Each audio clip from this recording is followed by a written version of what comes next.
Of all the states emerging, trying to emerge as so-called superpowers, they have had something in common, which is fatalism. Something that our government tried to instill in us, whose blood waters our freedom, is in our anthem. Those are deep words, right? I know the guy that wrote them didn't think that they would have such a big impact, but they do.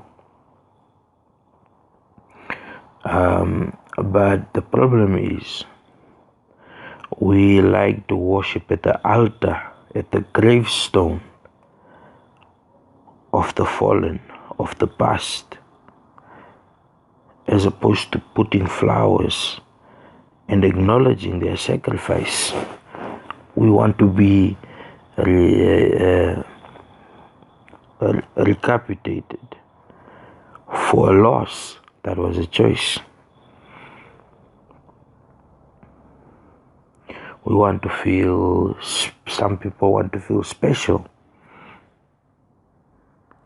because they were taught that that was done by those was more important than what the others did. And this leads me to this, which is the mythologizing history. History is a myth. And when history is a myth, people become afraid of it because they don't know whether it's the truth or not. And we cannot have history be a myth in this day and era. It's time to unpack. But that's not up to us. That's up to some people. And it's not relieving, relieving pain or holding another conference, reconciliation conference or something. No. What I'm talking about is be realistic about history so that we can understand it in its full capacity. For example, the fact that we were but a country that was in between a fight of two giant nations. We just happened to be in the middle of that. And when World War was there and they found diamonds in the desert, and who better to survive in the desert than the people that you found there? Enslave them, make them walk. Right? So all of this is painful when you think about it, especially if it's your tribe. But that does not bring any form of closure. Closure is being honest. Being honest, despite it being uncomfortable, despite feeling that some strength is lost, honesty, that's freedom. And we have to become an honest nation if we are to succeed. And by that, we have to be honest about why we are not.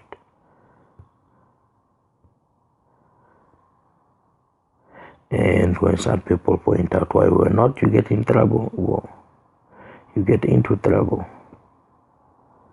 While it's constructive criticism.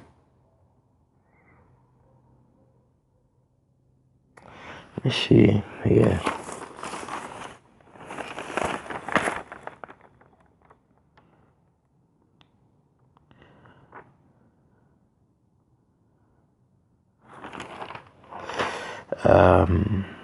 I last spoke of an umbrella, and when I spoke of an umbrella, it was people who have political parties that can protect them from anything. Almost like those priests who molested kids in the church still protected them. They didn't get the punishment that they should have. Bringing this up because now people have this belief, and like I said, myth. Now, eradication, poverty eradication, moving forward together is being mythologized. And when people's expectations are that high, reality begins to look very bleak. And it's not. So I'm just wondering, of course, as usual, how can this be approached?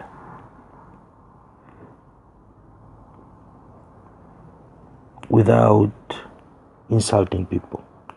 To say put your country, because like I said, all the great superpowers, one thing they had in common was that the citizens were as patriotic as the soldiers. And we unfortunately don't have that here, because the wrong message has been sung. Victory has been claimed by one side, and thus it cannot belong to everybody.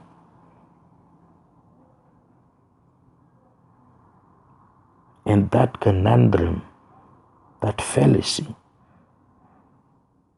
for example, the word Namtoni compared to the word that the Kwangali fought against the Portuguese, is child's play. Yet it is not documented. One is celebrated. One has been written about so many times. It's become a myth now. So many stories verbally going around. You know, when the King Stentu, I guess I should rightfully call him a grandfather, passed away, he was not buried at the Heroes Acre. He was not considered a hero. Yet another insult to the Kavango people. A man who gave up so much. That man was harboring Sam Nujoma. Go ask him. And yes, everybody knows he might have been he harbored UNITA too, sure. Before UNITA had its falling out with SWAPO, they found sanctuary with Stentu,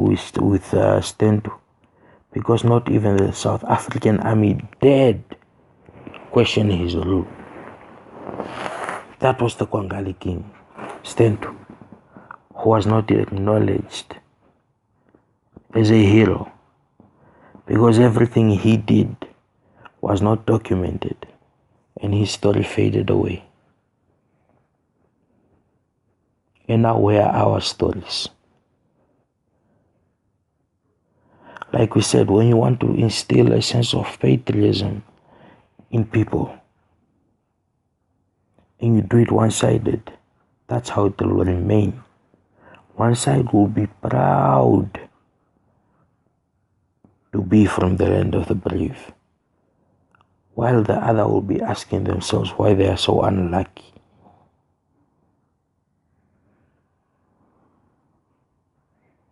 Yes, there are worse of countries in Africa, but there are better off countries overseas.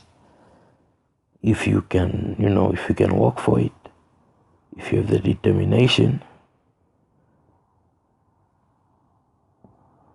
and seeing as how people, especially people that analyze, people that ask deep questions, but damn them,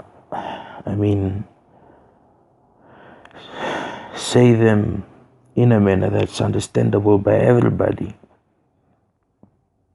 becomes some sort of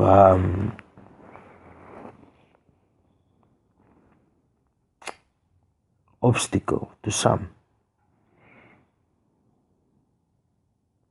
Not some people that can be partnered with because of the great natural and the skills they've acquired and so forth, but someone who has to be defamed and stripped of all they've done.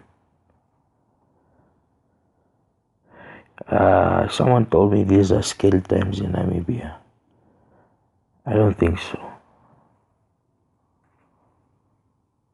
I think these are times when people's greed is finally showing.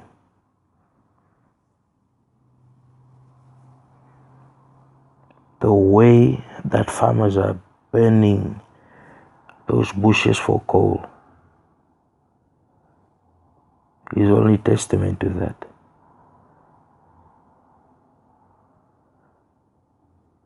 The way in which the tenders were approached is testament. And we are not yet a failed state because we don't happen to have a strong opposition yet. I'm not saying Namibia will become a failed state, no. I'm saying Namibia's priorities are food, are words just for word's sake.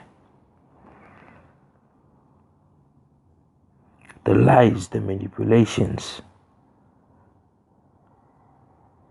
the norm that some people don't want to change. And imagine when I did that thing, when I made a speech at the Rundu Stadium at Sonotora, I think I was 6.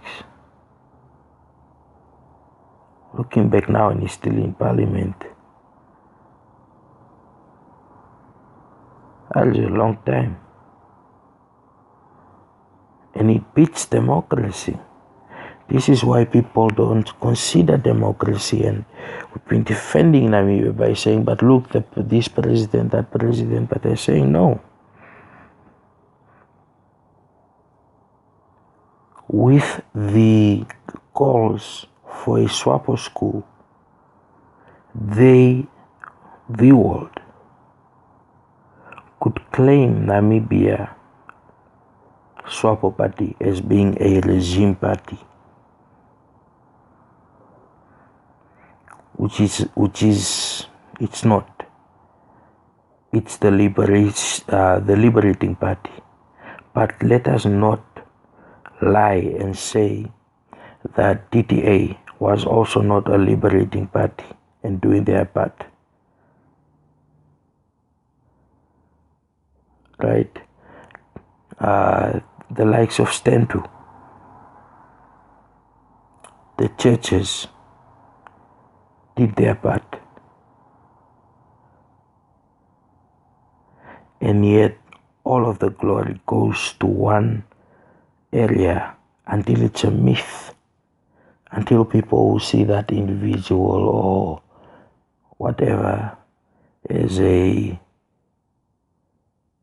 some sort of a god figure.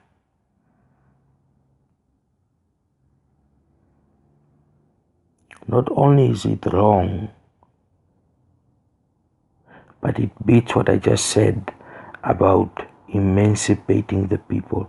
If the people are not emancipated first, we are going nowhere.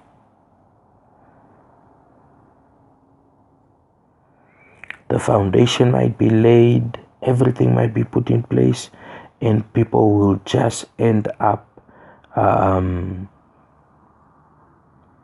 not sustaining it and destroying it. Look at Katutura Hospital, that was one of the best hospitals in the country. Look at it now. If you take the before and after pictures, you'll be shocked. Very, very, very shocked that today it's called the hospital of death. Why?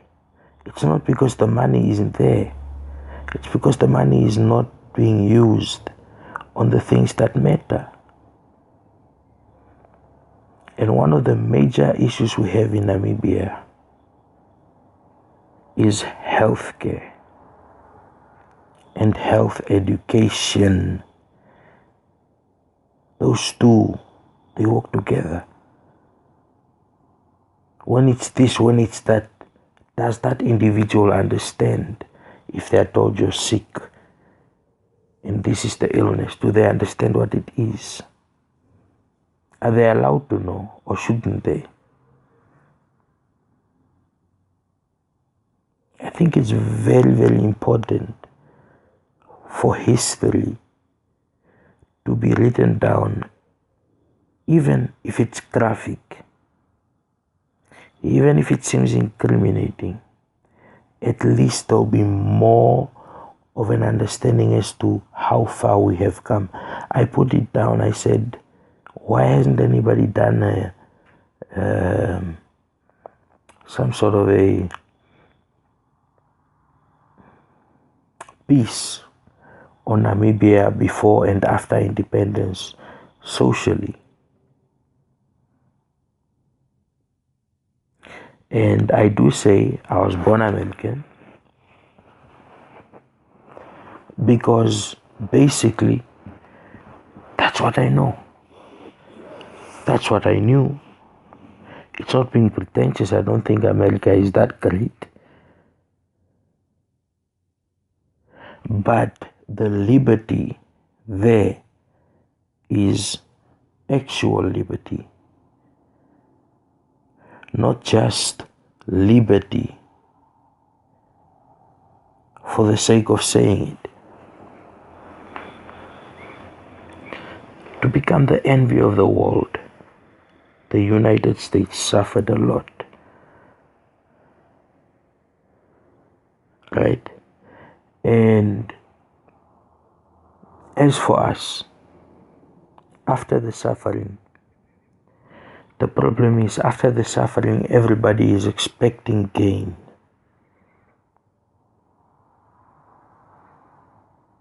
And this creates another problem. Because when you realize people are greedy, you realize that there is no limit to enough.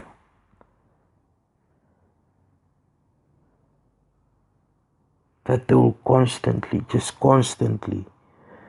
be things coming up based on the past. Regression, stagnation, banality. I don't know how Namibia was post independence. Before independence, I've read a lot of books which have had different opinions, different perspectives. I've talked to some elders who have had different sayings, different perspectives as well. And I think it's vital for the truth. The truth is the strongest tool that we can have right now. Because if we know our truth, then we know our strength and our weaknesses. Right now we know our weaknesses are racism and tribalism.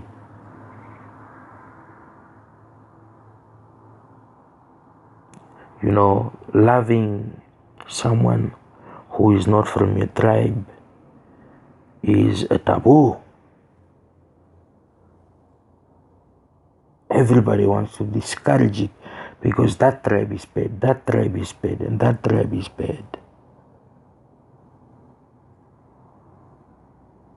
And that's not liberty. It's almost like trying to fight for equal rights to marriage, in the manner that gay people were fighting for their marriage to be acknowledged in South Africa, in America, in all the states. That's how it ends up feeling. That's how much the needle of tribalism has gone into people. Because folks think that our traditions differ. They don't, not really. Like the Hero traditions. You see heroes when they march and do the things. They have the trousers and the red bands and the so. When just when did Africans start with trousers? We all know that the Ovahimba,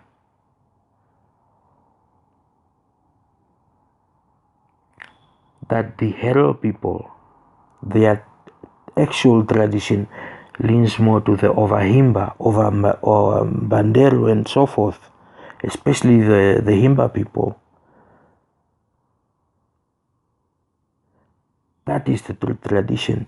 So if tradition is being celebrated, and the tradition being celebrated is very inaccurate, and little kids are being bred up to celebrate in that fashion, then what exactly are we telling ourselves?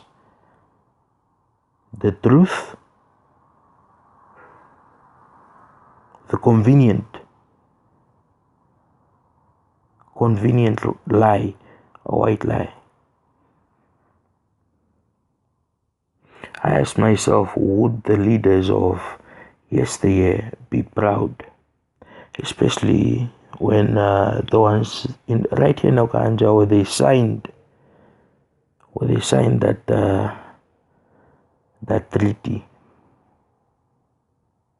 It was right here in Okanja. And that showed the different clans starting to work together.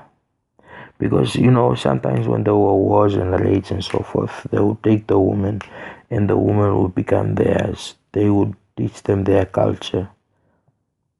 For example, the Damara people were colonized by the Namas. Until today, people don't know the true origin of the pure Damara people. They speak Damaranama, not their language. Their language is unknown. They lost their language and their culture. But now they are proud of something else, because it seems to benefit from that something else.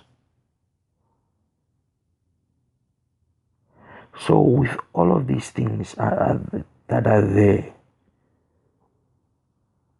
how can there not be material to work with? I just don't understand it.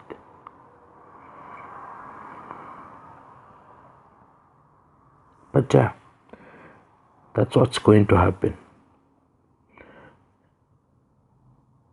Poverty of mind, poverty of body, and poverty of care. This is feeling inferior, the inferiority complex, lack of proper meals,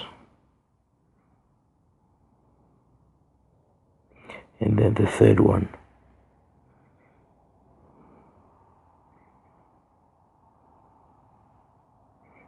this is what needs to be tackled. Society, the narrative shouldn't only come from government or traditional leaders.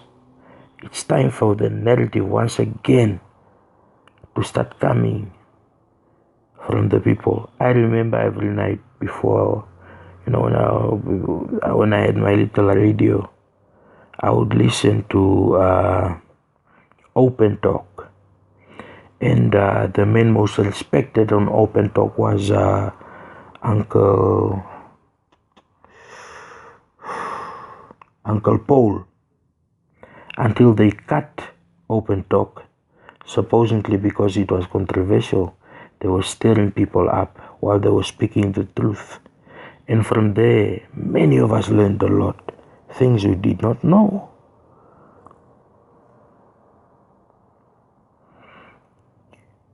Living for today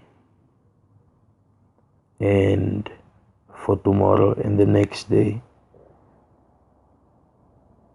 I don't know how that can be considered living.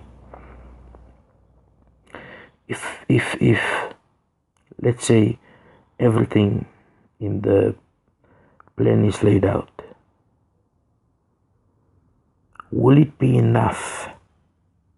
These are the questions that are coming from this side. These are the questions that need to be answered by the people. Will it be enough?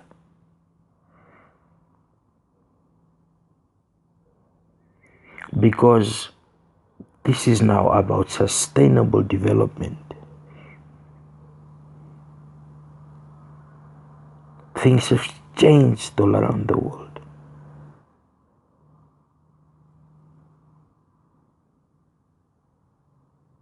And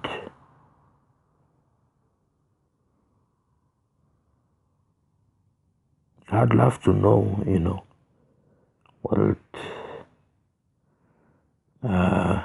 what the feedback is, or for those in the know, what exactly are Namibians fighting for? Because it doesn't seem like Namibians are competing, it seems like Namibians are fighting. And nothing good ever comes from that. So, open dialogue. And salute.